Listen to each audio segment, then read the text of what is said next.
من الشیطان الرجیم بسم اللہ الرحمن الرحیم۔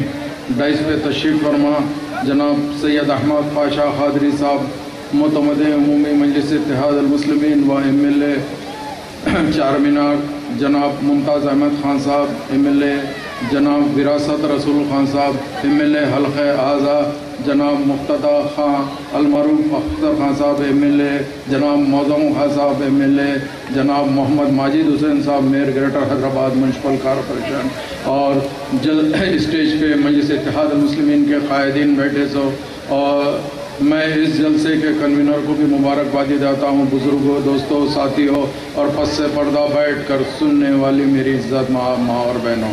آج کا یہ جلسہ ریڈ ہلز گراؤنڈ میں منعقد کیا گیا ہے جو جلسے حالات حاضرہ کے عنوان پر ہے۔ مجھے خوشی اس بات کی ہو رہی ہے کہ میں ریڈ ہلز گراؤنڈ کو ایسا محسوس کر رہا ہوں، یہ ریڈ ہلز کا گراؤنڈ نہیں بلکہ نظام کالج کا گراؤنڈ لگ رہا ہے۔ جس انداز سے انتظام کیا گیا ہے، جس انداز سے یہ جلسہ منعقد کیا گیا ہے، میں سمجھتا ہوں یہ ریڈ ہلز کا گراؤنڈ مجلس اتحاد المسلمین نامپلی کا قلعہ لگ رہا ہے۔ مجلس اتحاد المسلمین حلقہ نامپلی کا جو قلعہ ہے، انشاءاللہ تعالی مجلس اتحاد المسلمین زندگی میں جب تک اللہ نہیں چاہا، مجلس اتحاد المسلمین نامپلی کو تو کدھر بھی جانے نہیں دیں گی، چونکہ نامپلی کے اندر ایسے لوگ موجود ہیں، ایسی قیادت موجود ہے جو یہاں کی عوام فراموش نہیں کر سکتی۔ چونکہ مجلس اتحاد المسلمین کا دوبارہ آئیہ 56 سال پہلے ہوا تو فخر ملت نے یہی سوچ کے مجلس اتحاد المسلمین کو ایک ایسی سیاسی جماعت کا درجہ دیا۔ اس کے بعد میں سالار محترم نے یہ سوچا یہ مجلس اتحاد المسلمین ایک ایسی سیاسی جماعت ہے، نہ صرف یہ غیور مسلمانوں کی مدد کرتی ہے بلکہ اپنے ابنائے وطن بھائیوں جو B C S C S T Dalit بھائی ہے ان سب کے لیے ایک پرچم لہرا کر ہندوستان کے اندر اپنا ایک بامقام رکھتی ہے۔ اسی طرح آج کی جو حالات چل رہے ہیں تو میں یہ کہنا چاہتا ہوں، آج کے جو حالات کے اندر جو لوگ یہ سوچ رہے ہیں، آج ہندوستان کے اندر سب سے زیادہ فرقہ پرستی آگے بڑھتے جا رہی ہے۔ جب مجلس اتحاد المسلمین کی نوجوان قیادت بیرسٹر اسد الدین اویسی صاحب اور اکبر الدین اویسی صاحب جس طریقے سے نمائندگی کرتے ہیں تو یہ لوگ کو برداشت نہیں ہوتا۔ یہ لوگ خاص طور سے یہ سوچ رہے ہیں کہ مجلس اتحاد المسلمین کو ختم کر دے، اسی لیے روز نئی سازش رچاتے ہیں۔ آج کے ماحول کے اندر آپ نے دیکھا یہ جو آندھرا تلنگانہ کا گڑبڑ چل رہی تھی، سب لوگ اسمبلی کی طرف دیکھ رہے تھے، ویسے میں یہ لوگ کی فرقہ پرستی ایسی تھی، سب جنے آندھرا تلنگانہ کی بات کر رہے تھے، یہ لوگ فرقہ پرستی میں نظام دکن کی بات کرے اور نظام دکن کو ایسی بات کرے، یہ لوگ کو یہی سمجھ رہے تھے۔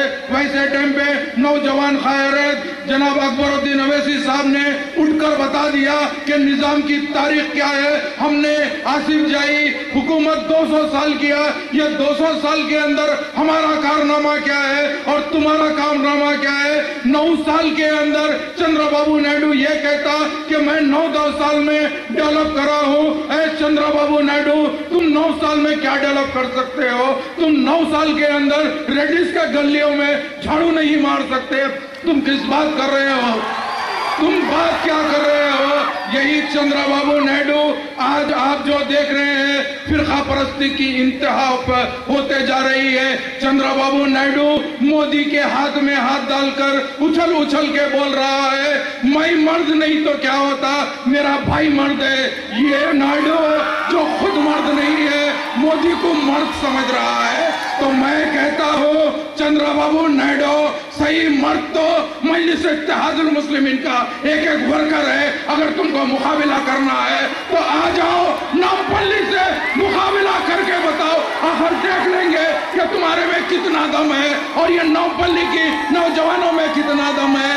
آج بخوبی واقف ہے، لوگ سمجھ رہے ہیں کہ یہی کہ مجلس اتحاد المسلمین، آخر آل انڈیا مجلس اتحاد المسلمین یا شہر کی جماعت ہے، تو آپ سوچ لیجئے مجلس اتحاد المسلمین نے آج اللہ کے فضل و کرم سے نہ صرف حیدرآباد بلکہ آندھرا بلکہ کرناٹک میں مجلس اتحاد المسلمین نے اپنا کھاتا کھولا ہے۔ بیدر میں ہمارے کارپوریٹر ہے، بسوا کلیان میں ہمارے کارپوریٹر ہے، اسی کے ساتھ ساتھ مہاراشٹرا میں ناندیڑ میں ہم نے 11 کارپوریٹر جتا کر یہ بتا دیا ہمارا سفر کرناٹک تک ہو گیا، ہمارا سفر مہاراشٹر تک ہو گیا۔ اب اے نریندر مودی، تم ہوشیار رہو، ہم گجرات آ رہے ہیں، تم ہوشیار رہو، ہم گجرات آ رہے ہیں، اور ہم یہ بتا دیں گے یہ جو جماعت ہے، یہ جماعت ایک غیور مسلمانوں کی جماعت ہے، کسی سے ڈرنے والے نہیں ہیں ہم۔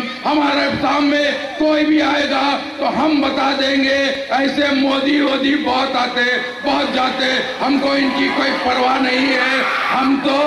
ہم تو وہ بال ٹھاکرے کو بھی دیکھے، اس کی تو کیا مثال تھی۔ یہ مودی بول رہا کہ یہی ہے کہ اب میں پرائم منسٹر بنوں گا۔ اے نریندر مودی، تم کو کہتا ہوں دن میں خواب دیکھنا چھوڑ دو۔ جب تک مسلمان زندہ ہے تو یہی بات ہوگی۔ 2014 کے پارلیمنٹ الیکشن کے بعد نریندر مودی تم یہ سوچیں گے کہ آخر کیا ہو گیا، زندگی پہلے کیا تھی اب کیا ہے ہو گئی، پہلے لوٹا تھی اب چمبو ہو گئی، کیونکہ یہ مسلمان مار کے تم کو چمبو کر دیں گے۔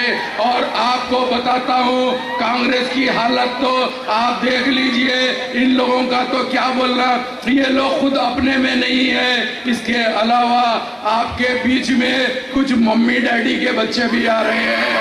ایسے بچوں کو کچھ نہیں کرنا، ایسے بچوں کو دودھ کی شیشی نپل کے ساتھ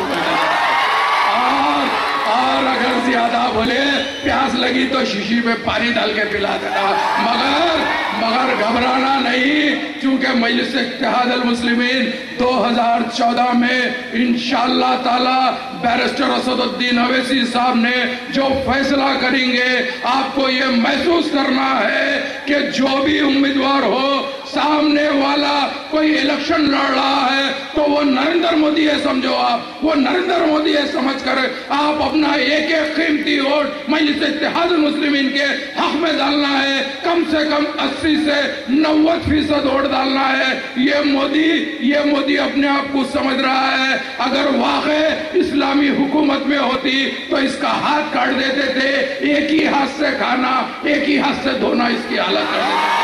مگر آپ لوگ گھبراؤ نہیں، آج وہ وقت آ گیا ہے، انشاءاللہ تعالی مسلمان جاگ چکا ہے۔